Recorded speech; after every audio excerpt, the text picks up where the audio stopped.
Между тем, в Уфе начали шить многоразовые маски. Чтобы обеспечить жителей республики необходимым количеством средств индивидуальной защиты, производство запустили на предприятии «Агидель». В день там будут выпускать около 3000 штук. Где их можно будет приобрести и как правильно пользоваться, расскажет Анастасия Чубаева.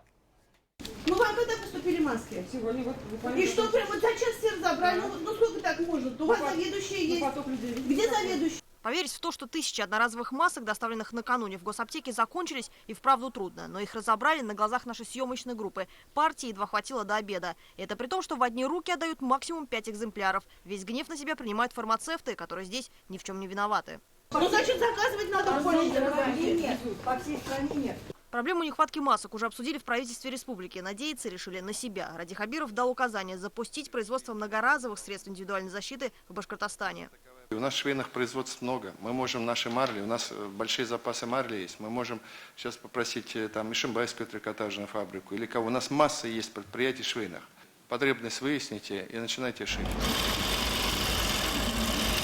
Вместо детских распашонок медицинские маски. Здесь производили национальную одежду, спецформу, а вот средства индивидуальной защиты никогда. Предприятие «Агидель» стало первым, где запустили производство марлевых повязок. В короткие сроки швеи освоили процесс. Делают все по госстандарту. Она по ГОСТу в Санпина от 4 слоев до 6 слоев должна идти. Скорость нарабатываем, потихонечку увеличиваем. Сейчас мы пока 3000 в день.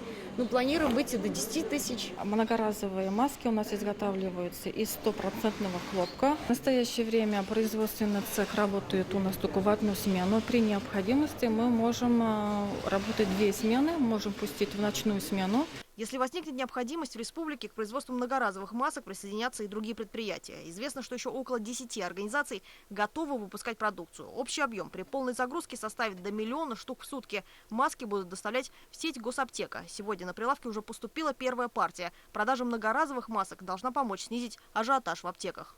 Потому что это будет параллельно с одноразовыми масками реализовываться. На сегодняшний день поступило 50 тысяч. На следующей неделе ожидается еще 50 тысяч одноразовых масок. Параллельно, значит, заключается договор на поставку 700 тысяч одноразовых масок.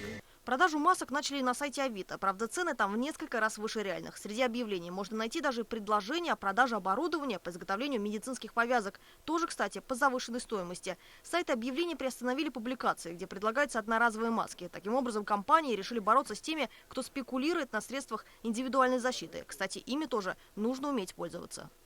Носим мы плотно, приложив к лицу. Все это завязываем, да, чтобы у нас был закрыт и нос, и рот, и подбородок. Да? То есть ни в коем случае нос не должен смотреть у нас с вами наружу. И когда вы снимаете использованную маску, стараемся не касаться той поверхности, которая прилегает к носу и сюда смотрит. Да? То есть мы держим исключительно вот за эти завязочки. Маски можно будет использовать много раз, но обрабатывать их нужно уже после 2 часов носки, иначе они будут неэффективны. Ничего сложного в этом нет. Необходимо лишь постирать их в теплой воде с мылом, высушить и прогладить утюгом. После этого они будут вновь готовы к использованию.